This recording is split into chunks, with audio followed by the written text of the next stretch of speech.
Baik, bismillahirrahmanirrahim. Assalamualaikum warahmatullahi wabarakatuh. Apa kabar semuanya? Tentunya saya berharap baik-baik saja.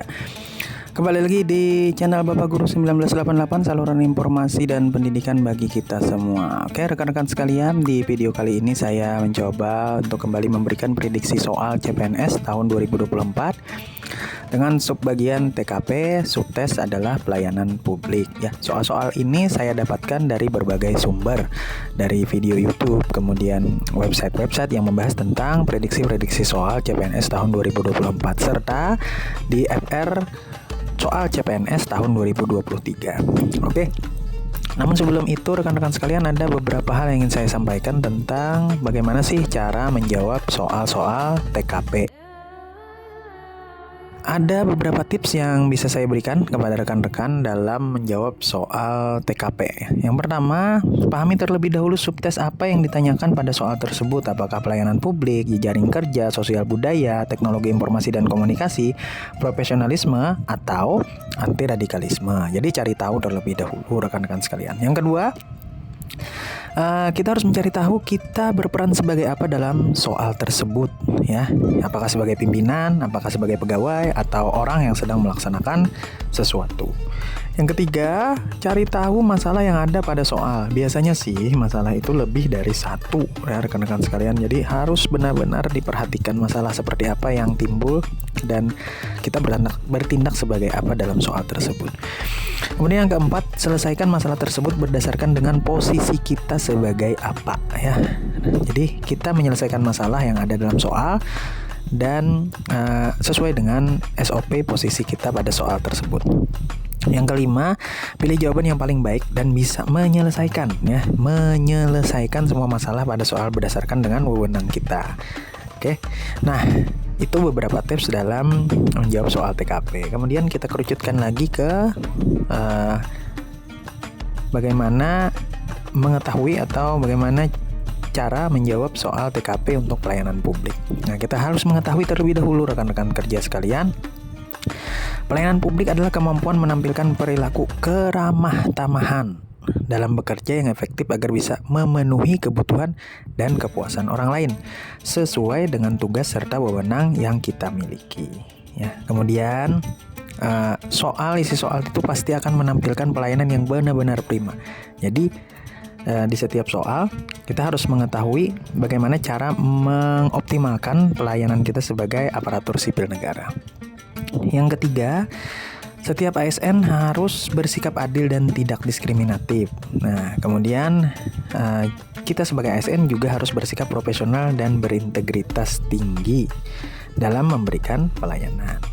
Kemudian yang terakhir, yang harus kita garis bawahi adalah sebagai seorang ASN kita harus menjunjung tinggi nilai-nilai kejujuran, keadilan, tidak korupsi, transparan, akuntabel, dan memuaskan publik. Dari beberapa tips dalam menjawab pelayanan publik, kita bisa rangkum pada soal yang harus benar-benar kita fokus atau perhatikan dalam memilih jawaban adalah kita harus berfokus pada keprofesionalan, kemudian sesuai SOP, transparan, tidak diskriminatif, tidak terpengaruh kepentingan apapun, memberikan pelayanan terbaik kepada masyarakat, baik, ramah, tidak mudah marah dan kesal, peduli dan sabar, serta komunikatif. Nah, jadi itu cara kita mencari jawaban yang paling sesuai. Tapi ada kalanya jawaban itu hampir mirip. Nah, jadi kita tidak berfokus dalam satu pilihan pada pelayanan. Misalnya kita berfokus pada profesional saja, tidak. Ada kalanya kita harus profesional, kemudian dipadukan dengan baik, dipadukan dengan ramah, peduli dan sabar, serta komunikatif. Jadi cari yang memang benar-benar menunjukkan pelayanan publik yang prima rekan-rekan sekalian untuk menjawab soal-soal ini. Oke. Itu tips yang pertama yang bisa saya berikan kepada rekan-rekan sekalian. Kita langsung saja ke soalnya, nanti terlalu lama ya. Nah, soal yang pertama, Anda bekerja sebagai pegawai pada kantor pemerintahan daerah. Saat membuka layanan konsultasi publik, ternyata Anda menerima banyak keluhan tentang terbatasnya kursi duduk pengunjung. Sehingga banyak pengunjung yang berdiri untuk menunggu. Tindakan Anda adalah A. Memberikan informasi kepada pengunjung fasilitas tempat duduk yang ada di kantor sebagai alternatif tempat menunggu. B. Membuatkan nomor antrian agar pengunjung mengetahui kapan waktu dipanggil dan bisa menunggu di tempat lain. C. Menerapkan peraturan kepada pengunjung untuk memprioritaskan pengunjung yang memerlukan. D. Menyampaikan kepada pengunjung bahwa kondisi kantor untuk sementara seperti itu dan memohon pengertian kepada mereka. E. Mengusulkan penambahan sarana kursi duduk untuk pengunjung kepada pimpinan atau atasan yang berwenang. Nah, mari kita telaah ya. Tapi rekan-rekan kalau mau menjawab silahkan di-pause dulu videonya. Kalau sudah, kita coba mulai telaah ya rekan-rekan sekalian. Nah, jawaban yang A, memberikan informasi kepada pengunjung fasilitas tempat duduk yang ada di kantor Anda sebagai alternatif tempat menunggu. Ini bagus ya rekan-rekan sekalian, bagus memberikan informasi. Artinya kita sudah komunikatif, kemudian sudah ramah kepada pengunjung. Jadi ini bisa sebagai jawaban yang benar. Oke. B. Membuatkan nomor antrian agar pengunjung mengetahui kapan waktu dipanggil dan bisa menunggu di tempat lain. Ini juga bagus rekan-rekan sekalian. Kita membuat nomor antrian ya. Artinya kita inovatif. Kemudian menerapkan peraturan kepada pengunjung untuk memprioritaskan pengunjung yang memerlukan. Ini sesuai dengan apa yang kita bahas tadi. Ini rasa empati ya kepada pengunjung yang memerlukan. Ini juga bagus rekan-rekan sekalian. Kemudian menyampaikan kepada pengunjung bahwa kondisi kantor untuk sementara seperti itu dan memohon pengertian kepada mereka. Ini juga bagus rekan-rekan sekalian. Kita minta pengertian kepada pengunjung dan memberitahukan bahwa kondisi kantor memang saat itu untuk sementara. Jadi nanti bisa saja akan berubah ya. Terakhir, mengusulkan penambahan sarana kursi duduk untuk pengunjung kepada pimpinan atau atasan yang berwenang. Ini juga bagus. Nah, kira-kira dari 5 ini mana nilai yang paling tinggi rekan-rekan sekalian? Kalau ini yang A ya, kita hanya memberikan informasi kepada pengunjung. Nah, kemudian kita arahkan ke tempat duduk yang lain. Ini sepertinya tidak menyelesaikan masalah karena nanti tetap akan terjadi lagi ya rekan-rekan sekalian, masalah itu tidak diselesaikan. Kemudian yang nomor 2 sama ya, meskipun kita inovatif dalam membuatkan nomor antrian, namun ini juga tidak akan menyelesaikan masalah karena tetap saja akan ada masyarakat yang berdiri untuk menunggu. Kemudian menerapkan peraturan kepada pengunjung untuk memprioritaskan pengunjung yang memerlukan. Sedangkan kita tahu bahwa ini keluhan ini datang dari semua pengunjung ya. Jadi tidak hanya pengunjung yang memerlukan. Jadi ini juga bukan menyelesaikan masalah. Kemudian ini menyampaikan kepada pengunjung bahwa kondisi kantor untuk sementara seperti itu dan memohon pengertian kepada mereka. Ini sudah bagus ya, komunikasi sudah bagus. Kemudian juga sepertinya bisa menyelesaikan masalah. Tapi di sini ada kata sementara ya. Sementara artinya masalah ini sebelum selesai, sebelum ada perubahan tetap bisa terjadi ya. Jadi tetap saja para pengunjung itu akan berdiri. Nah, yang terakhir mengusulkan penambahan sarana kursi duduk untuk pengunjung kepada pimpinan atau atasan. Nah, ini di sini kita tahu sudah bahwa kita sebagai pegawai.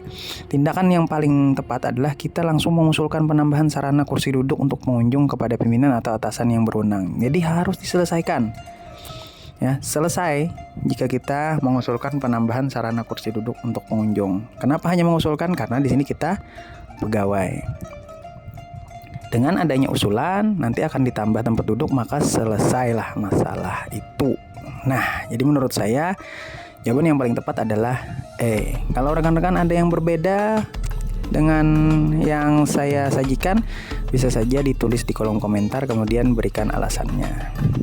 Nah, Oke, kalau sudah, mari kita lanjut ke soal nomor 2. Sepulang dari kantor, Anda harus menjemput anak Anda di sekolah. Saat di perjalanan dan dalam kondisi yang bergegas, ternyata Anda melihat seorang anak kecil berseragam TK mondar-mandir di pinggir jalan dan menangis. Sikap Anda adalah A. Menghampiri anak tersebut dan bertanya kenapa dia menangis. B. Mengantar anak tersebut ke sekolahnya untuk dibantu oleh gurunya. C. Meninggalkan dan mengabaikan karena bergegas menjemput anak yang sedang menunggu. D. Membujuk anak TK tersebut untuk tenang dan menanyakan apa yang diinginkannya. E. Meminta orang lain yang berada di sekitar untuk membantu anak tersebut. Oke, silakan di pause videonya, kemudian kita coba untuk menelaah bersama-sama. Yang A menghampiri anak tersebut dan bertanya kenapa dia menangis. Ini oke ya, bagus ya. Kemudian yang B mengantar anak tersebut ke sekolahnya untuk dibantu oleh gurunya, juga bagus.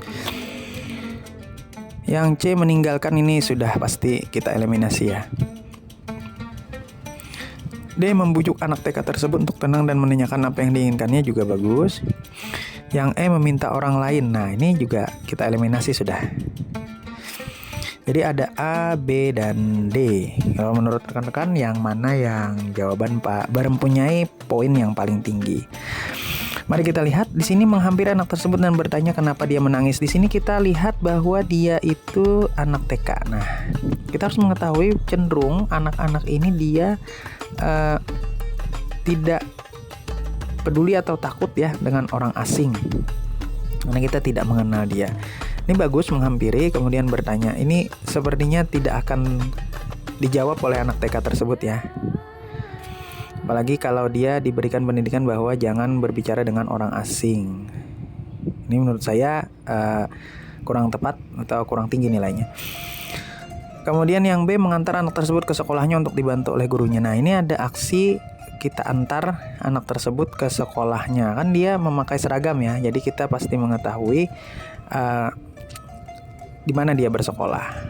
Dan pastinya tentunya dekat ya dengan sekolahnya nanti ini. Nah, kemudian kita mengantar untuk dibantu oleh gurunya. Nah, gurunya ini pastinya adalah orang yang dikenal oleh anak tersebut.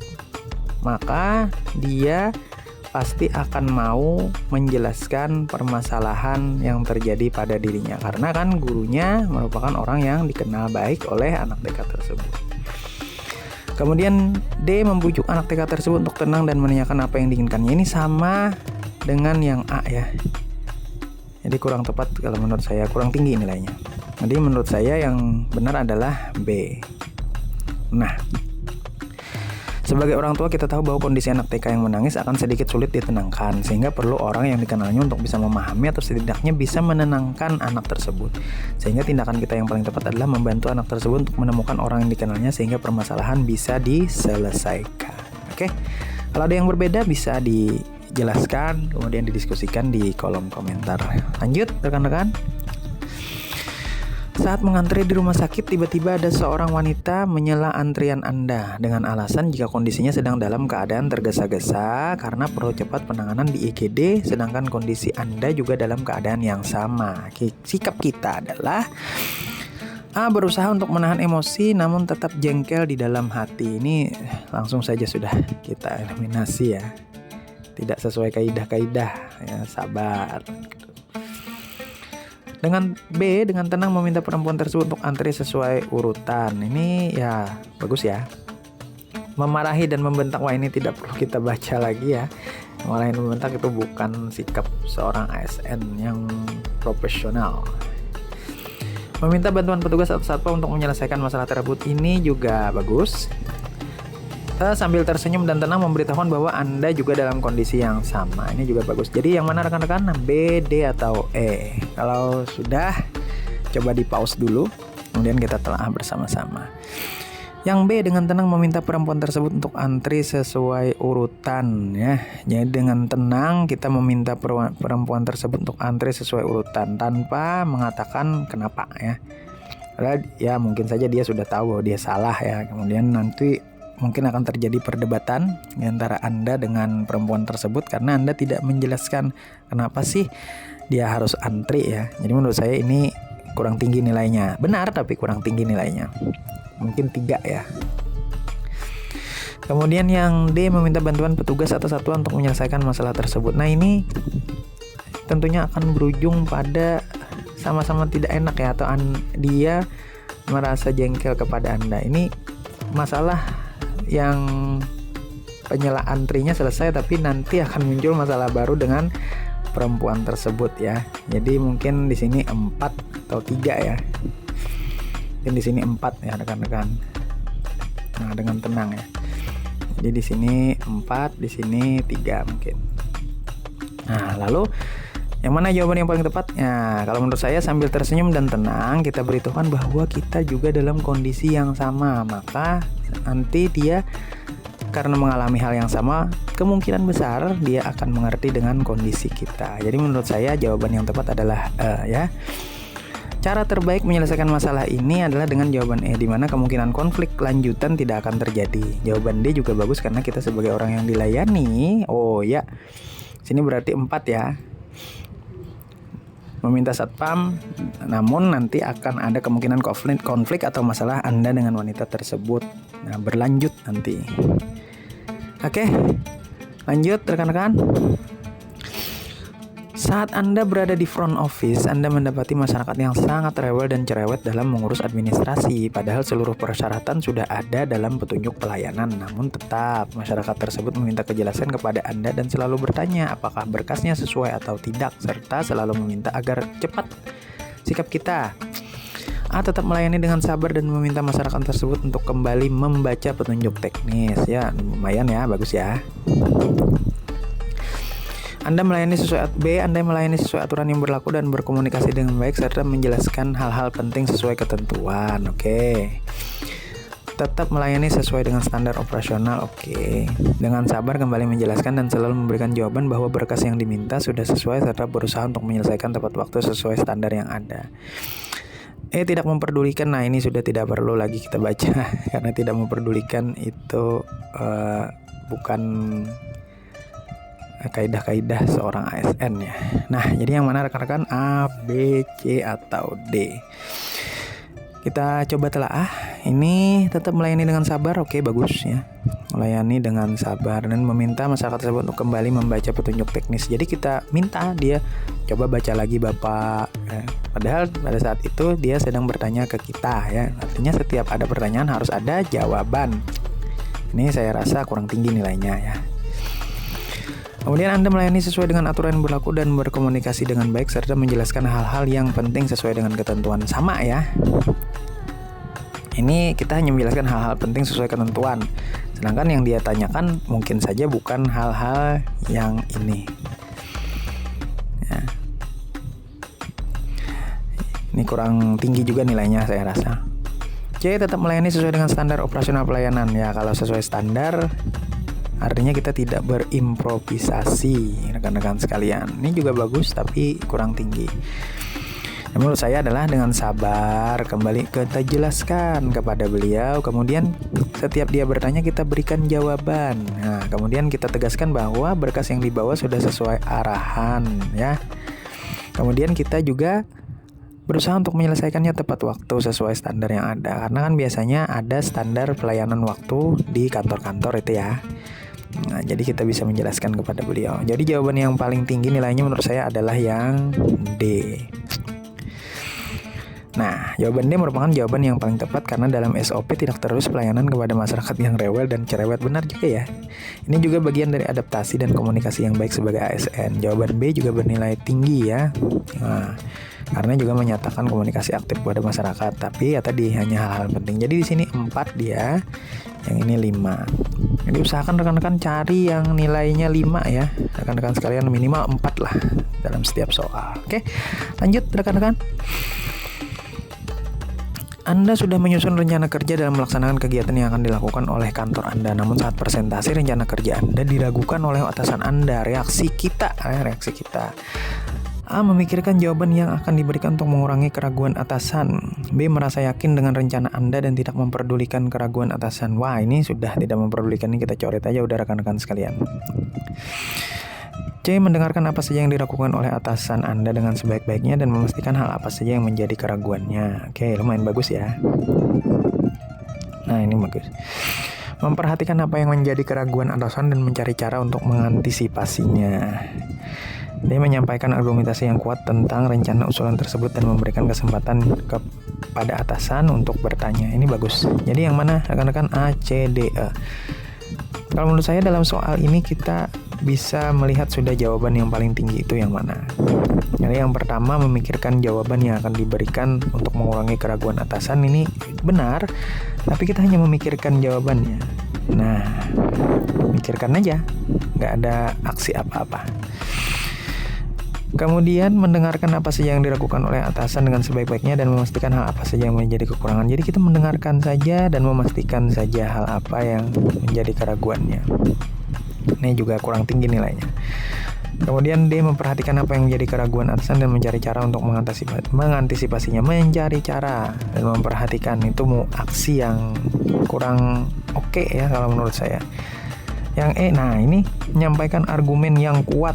Nah ini artinya aksi kita sangat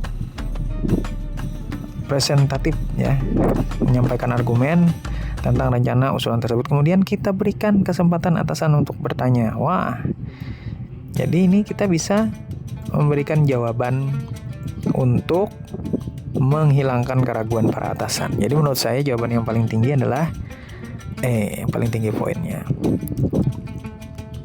Oke. Nah, jawaban E adalah jawaban yang bernilai tinggi karena di sini ada aksi yang kita lakukan, yakni menyampaikan argumentasi dan memberikan kesempatan atasan untuk bertanya sehingga kita bisa mengetahui pasti apa saja keraguan atasan dan kita perbaiki bersama. Oke, rekan-rekan sekalian, saya rasa untuk saat ini cukup 5 soal ini saja yang saya berikan. Semoga bermanfaat ya rekan-rekan sekalian. Terima kasih sudah mengklik video ini. Jangan lupa subscribe, like, komen, dan nyalakan loncengnya untuk tidak ketinggalan informasi dan video-video saya selanjutnya.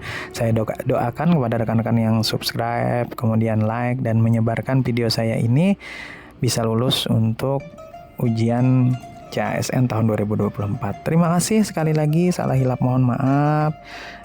Wabillahi taufiq wal hidayah. Wassalamualaikum warahmatullahi wabarakatuh.